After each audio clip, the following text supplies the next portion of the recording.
Assalamualaikum warahmatullahi wabarakatuh. Kami dari kelompok 9 akan mempresentasikan BPT kami tentang klaim asuransi kecelakaan. Anggota-anggota kelompok kami ada David Kurnia Pratama dengan NPM 211 20 11 530, Muhammad Junaidi 215 20 111 61, Muhammad Raihan Jaya A 211 20 11 479, Muhammad Labib Muhad 211 20 11 175. Yang pertama, pengertian kecelakaan.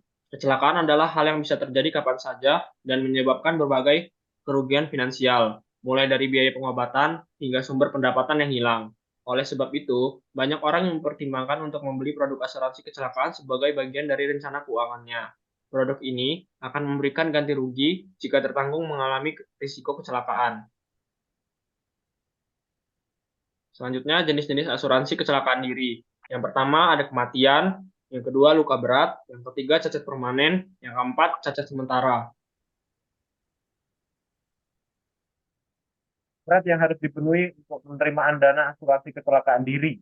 Yang pertama, sumber kecelakaan harus mendadak atau tiba-tiba. Yang kedua, sumber kecelakaan adalah dari faktor luar dan bukan disengaja.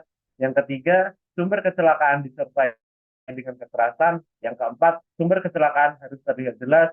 Dan yang terakhir, akibat dari kecelakaan harus berupa luka fisik. Ada 5 prosedur yang harus dipenuhi, antaranya mengisi formulir klaim yang telah disediakan, surat asli keterangan dokter terkait tindakan medis yang dilakukan, termasuk visum dokter, 3. Fotokopi KTP, 4. Kopi polis asuransi, 5. Bila terdapat dokumen lain yang dianggap perlu, maka ACP akan memintanya segera.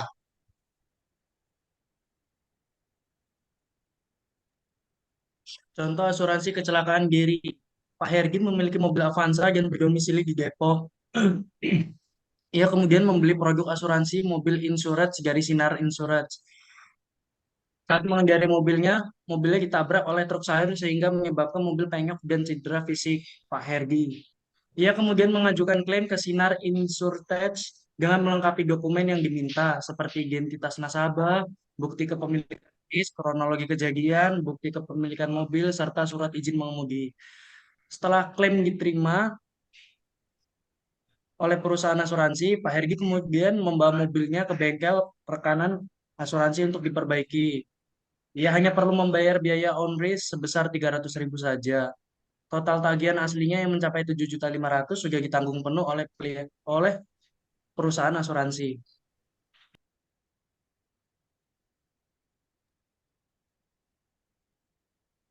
Sekian presentasi dari kelompok kami. Kami akhiri. Wassalamualaikum warahmatullahi wabarakatuh.